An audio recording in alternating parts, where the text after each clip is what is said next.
Assalamualaikum warahmatullahi wabarakatuh. We are from class in AMAF 9B for Principles of Public Finance, and our group would like to present on our article Enhancing Food Security, Reducing Government Subsidies Keys issue for Malaysia's 2024 budget. Please allow me to introduce myself. My name is Nur Syahira binti Masha, and my group members are Muhammad Fauzi bin Muhammad Zakaria, Nur Putri binti Ramli, and Muhammad Zahid bin Bahrum.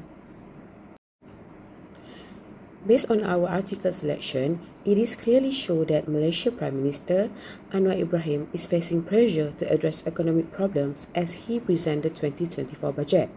Challenges in these articles include inflation, food security, and rising living costs.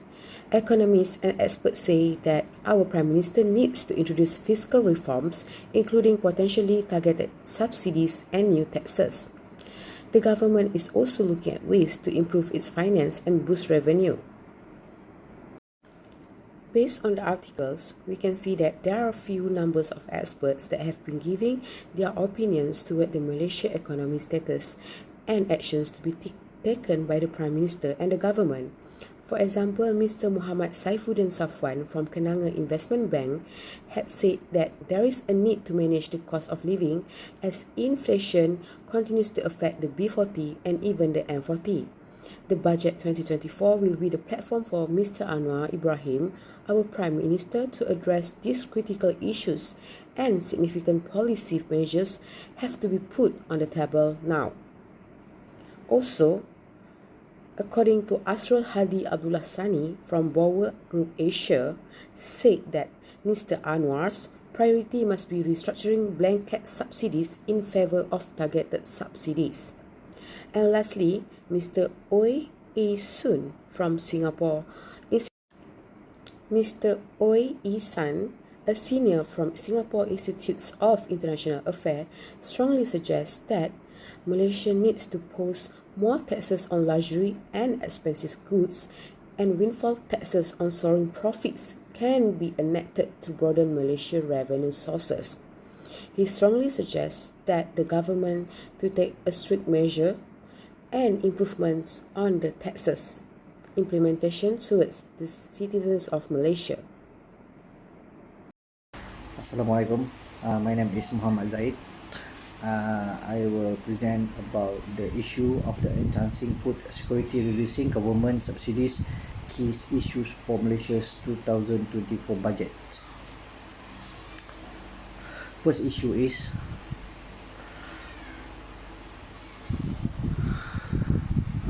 to make an immediate impact on the daily economic struggles at the average Malaysian, especially those in the bottom 40% of income earners B40 and the next middle income group of M44. Second issue is Malaysia's gross domestic product growth from 4 or 3% to 3.9%, the lowest in nearly 2 years, on the back of the sliding exports coupled with rising global concerns about over-inflation of food security amidst wars in Ukraine and the Middle East.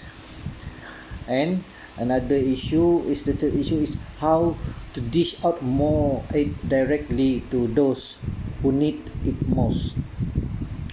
And the fourth issue is Malaysian government subsidies, price for petrol, diesels, and liquefied petroleum gas. And the last issue is to look at ways to boost government revenues. Assalamualaikum warahmatullahi wabarakatuh. I'm Muhammad Fauzi Muhammad Zakaria, and I will continue our presentation on the recommendations to encounter the issues that has been raised up in the article or the newspaper clip.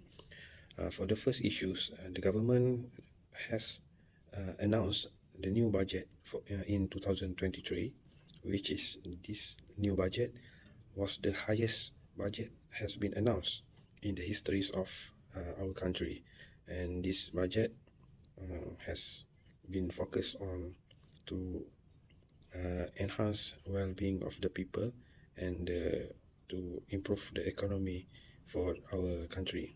For the second issues, the government need to find out how to protect the cost of living people and how to encounter the inflation happen in Malaysia. And they also need to address what is the critical issues that has been facing by the Malaysians, and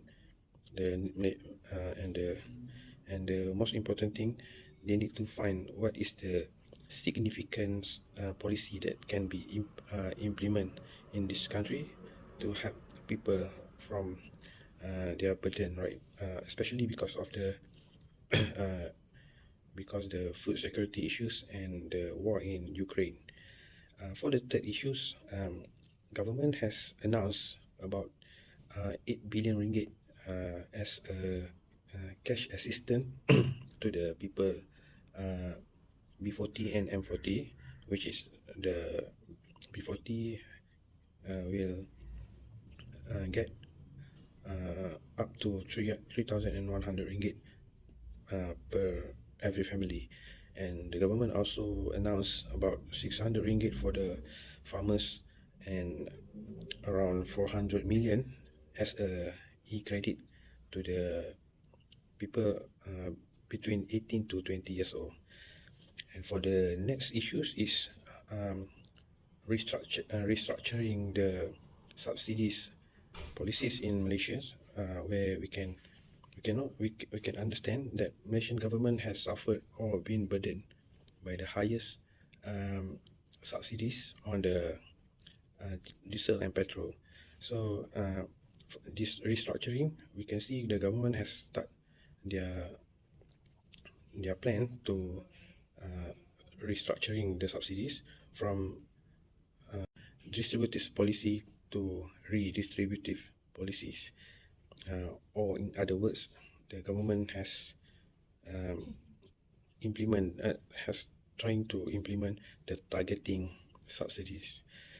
For the fifth issues about the revenue for the government need to introduce a new tax such as GST or luxuries and expensive goods, and the expert also recommend the government to introduce the windfall tax for the company that has get good revenue in their business. So that's all from me. Thank you. And I'm going to conclude this presentation in a nutshell. Food insecurity, the potential to increase in Malaysia. Aim for proactive measure to reduce it by changing the concept of the targeting by reducing petrol, diesel, or electricity subsidies. Enhancing food security significantly have on leg and benefit. It depends on how the government utilize all the initiatives. The advantage of food security implementation is that can generate a stable national income as well as a competent and reduce depend on import. We as a rakyat people not keep on blaming the government with the implementation of the GST. In fact, by enhancing food security can prevent economic crisis as well as ensuring that the country food resources are sufficient for every citizen. Moreover, the initiative aims to minimize the risk of food security. The government is also committed to intensify effort to increase domestic production and expand the adoption of technologies. The government needs to take it seriously and play their roles in ensuring transparency in the initiative. Formal mistake and confusion should be avoided due to GST has left mark in the history of Malaysian tax system. That's all from us. Thank you for listening.